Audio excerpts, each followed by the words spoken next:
Bonjour à tous et bienvenue dans l'actu, un petit décryptage de 5 actualités bouillantes en quelques minutes.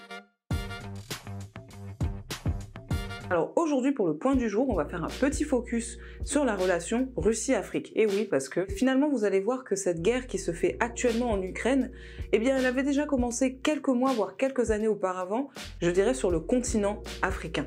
Et vous allez voir pourquoi dans cette actualité en quelques points. Alors tout d'abord, nous allons aborder le point des étudiants africains qui se trouvent actuellement en Ukraine et qui sont dans l'incapacité de sortir du pays. Puis nous allons enchaîner avec la Centrafrique qui soupçonne la France d'avoir voulu assassiner le président actuel de la République de Centrafrique, Faustin Archange Touadéra. N'oubliez pas de vous abonner, de liker et de partager bien sûr pour nous donner de la force. C'est parti. Donc, comme vous le savez, la Russie est entrée en guerre avec l'Ukraine. Donc, malheureusement, dans ces attaques, il y a eu beaucoup de victimes, la peur et les crises d'angoisse de la part de la population et notamment des étudiants africains. Alors, la situation est très complexe pour eux. En effet, ces étudiants africains demeurent dans un flou juridique puisqu'ils ne peuvent pas quitter leur université sans avoir un certain nombre de papiers, sans avoir une autorisation de sortie du territoire, sans avoir leur ambassade qui vient s'occuper d'eux, les chercher. En fait, il faudrait qu'ils puissent être évacués par avion, mais aucun moyen particulier n'a encore été mis en œuvre par les gouvernements africains pour venir au secours de ces étudiants qui ne demandent qu'une seule chose, c'est rentrer chez eux. Malheureusement, en plus de cette panique liée au début de la guerre, il y a aussi cette panique de ne pas pouvoir partir. Prenons l'exemple d'un étudiant sénégalais. L'ambassade la plus proche se trouve en Pologne. L'idéal pour lui serait de réussir à se rendre jusqu'à la frontière polonaise, jusqu'en Pologne donc, pour atteindre son ambassade qui pourrait ensuite réussir à agir. Donc jusqu'à aujourd'hui, aucun gouvernement africain en particulier ne s'est prononcé pour récupérer ses ressortissants en Ukraine, donc c'est une affaire à suivre et on espère que la situation va se clarifier chez eux puisque les étudiants jusqu'alors ne peuvent que rester dans leur université.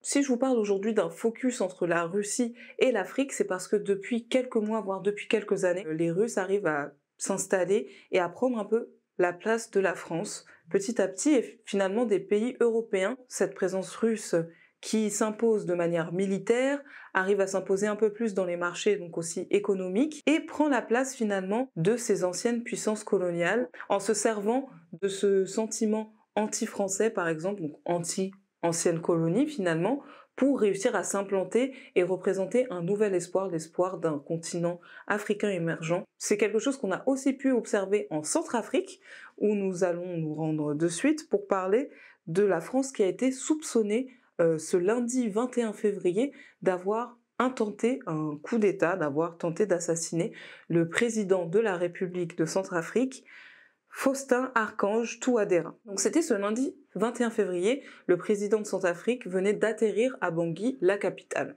Et dans les mêmes temps, on a 4 militaires du corps de la Légion étrangère de l'armée française qui sont arrivés à l'aéroport de Bangui pour escorter le général français Stéphane Marchenoir, qui est le chef de la MINUSCA. La MINUSCA, c'est la mission multidimensionnelle intégrée des Nations Unies pour la stabilisation en Centrafrique. C'est-à-dire que c'est une mission qui est arrivée pour encadrer un peu la guerre qui a lieu en Centrafrique depuis 2013, qui est une guerre intercommunautaire. Si vous souhaitez en savoir plus sur cette guerre, je peux vous faire une autre vidéo. Dites-le moi en commentaire. Quoi qu'il en soit, depuis lors, donc depuis 2013, les Français, notamment avec les Nations Unies, sont en Centrafrique. Et donc le souci, c'est qu'en escortant ce chef des armées françaises, dans les mêmes temps, ils l'ont fait, mais dans un véhicule qui n'était pas siglé ONU. De plus, ce véhicule était suivi depuis à peu près 2 mois, d'après le procureur de la République de Centrafrique, pour ne rien arranger. À ce moment-là, les militaires, bien sûr, étaient bien armés, et ils se trouvaient à moins de 30 mètres du passage du convoi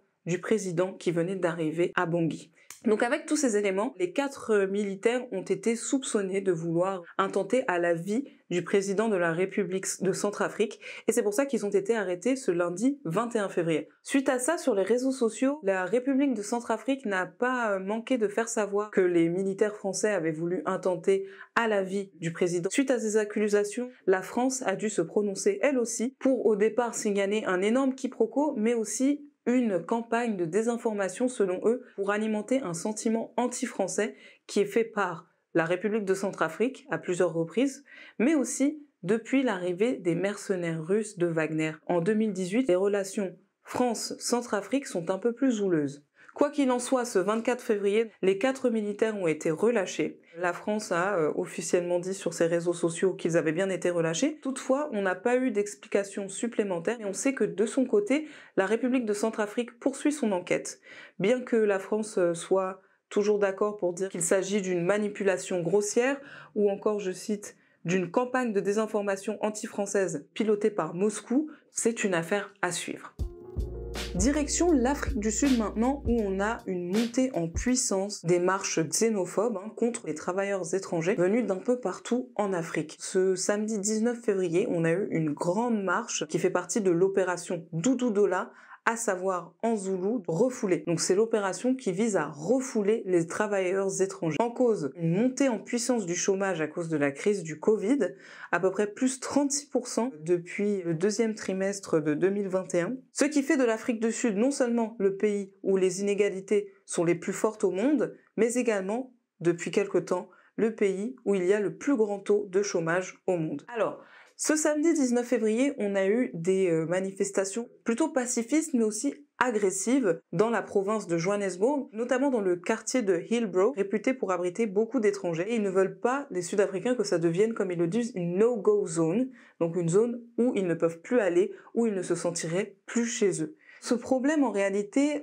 vient de beaucoup plus loin. On peut citer la période d'après-apartheid avec Nelson Mandela. Malheureusement, 25 ans plus tard, le constat n'est pas super positif. On a une grande montée du chômage. Donc ce qu'il faut savoir, c'est que face à ce chômage, on a depuis 2008 le début des marches et des actions anti-étrangers. Mais pourquoi est-ce que les Sud-Africains s'acharnent autant sur les étrangers, me direz-vous?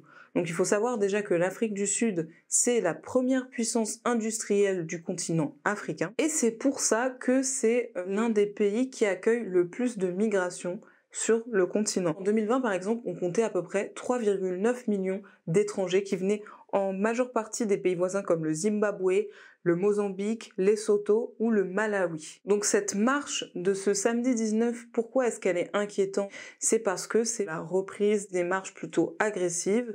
On a eu plusieurs commerçants qui se sont fait directement menacer, qui ont dû fermer leur commerce. Et donc on est face à des hommes politiques qui, depuis l'apartheid, n'arrivent pas trop à gérer cette recrudescence du chômage. Les Sud-Africains ont l'impression que les étrangers viennent leur prendre leur travail. Bref, vous l'aurez compris, les étrangers sont accusés de tous les maux dans cette Afrique du Sud qui souffre depuis bien longtemps et qui ne s'est finalement toujours pas remise de l'apartheid. C'est une affaire à suivre. Maintenant, direction le Mali, où on a une évolution, encore une fois, de la situation avec la France, qui, en effet, a décidé la semaine dernière, suite aux demandes pressantes du gouvernement en place malien de quitter le territoire, de le quitter sous 6 mois, sous 4 à 6 mois. Et suite à cette décision, de nouvelles questions se posent, notamment pour les forces MINUSMA. Vous l'aurez compris, c'est un peu pareil que la MINUSCA en Centrafrique. MINUSMA ne sait pas trop de quel pied danser, ne savent pas trop si elles doivent rester ou s'en aller. On peut prendre l'exemple de l'Allemagne qui, cette semaine, était en grand questionnement. En effet, ce pays était présent à la fois avec la France dans les forces Takuba, mais également avec l'ONU, tout simplement. L'Allemagne a la majorité de ses forces militaires présentes avec les casques bleus de l'ONU, mais a dû partir un petit peu avec les forces Takuba, comme cette opération avait été demandée par Paris, donc c'est un ensemble, donc la France est partie avec tous ses alliés qu'elle avait appelés. Donc face à cette indécision, on a le président du Sénégal, Macky Sall,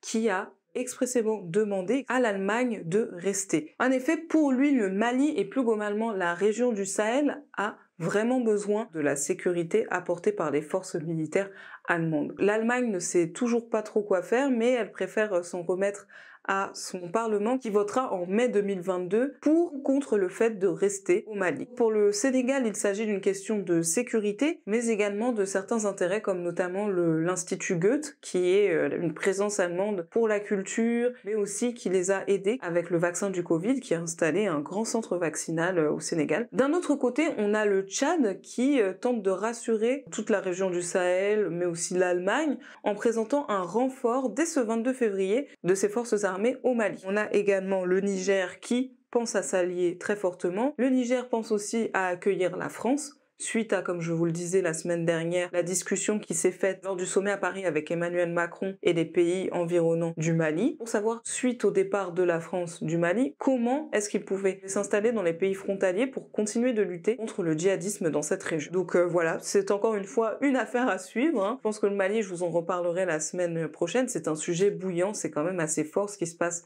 en ce moment. Et c'est dans cette optique que je passe à la suite. Et à la fin de cette actu, je vous présente un portrait, celui de Kémy Séba, que nous avons rencontré et avec qui nous avons eu une interview suite à son rassemblement, à sa conférence de samedi 19 février en région parisienne, une conférence panafricaine organisée par son ONG Urgence Panafricaine. Et donc nous sommes allés à sa rencontre, Kémy Séba, un activiste qui a été renvoyé de beaucoup de pays qui aujourd'hui ont subi des coups d'État, comme le Burkina Faso, hein. Il a été chassé, emprisonné pour ses idées panafricaines, pour ses idées fortes, pour son franc-parler qui le précède. Je vais juste vous passer une petite question que nous avons abordée avec lui, celle du Mali. Et pour en savoir plus sur cette interview, je vous donne rendez-vous plus tard cette semaine pour l'interview complète avec Kémy Séba. Donc pour la dernière, je voulais revenir un peu sur un point d'actualité. Les idées que tu portes comme... le fait de voir la France quitter le Mali, par exemple la région du Sahel, c'est se réapproprier finalement l'Afrique, qui est en train d'arriver.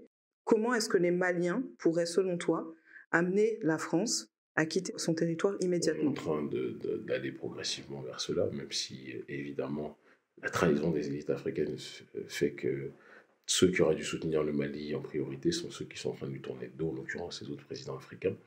Une civilisation n'est détruite par l'extérieur que si elle est rongée de l'intérieur. Mais tout est fait aussi bien par le peuple, et ce en simultanéité avec les élites, pour que la présence française puisse, comment dirais-je, puisse se déliter et puisse dégarpir du territoire malien. On est en train d'arriver vers cela. Ils ont l'intention de quitter le territoire, la France, mais on a le sentiment qu'ils s'agrippent, voilà, ils mettent du temps et ça a l'air d'exaspérer un peu le Mali qui semble vouloir s'imposer. C'est normal que quelqu'un qui occupe sa maison illégalement, que le propriétaire de la maison dise on veut que tu partes tout de suite. Après, il y a aussi des réalités qui sont que les accords qui ont été passés avec des présidents, un président malien, paix à son âme, parce qu'il est mort, je respecte les morts, mais mafieux, Ibeka, qui était un homme en service commandé vis-à-vis des autorités maliennes, françaises, et qui a conclu un certain nombre d'accords qui ne se déverrouillent pas en 3 heures, 10 heures, 15 heures ou 48 heures. Si cette vidéo vous a plu, n'oubliez pas de vous abonner, de liker et de partager bien sûr pour nous donner de la force et nous aider à continuer à vous donner autant d'actualités bouillantes toutes les semaines. Sinon je vous laisse et je vous dis à la semaine prochaine sur Malkia Media.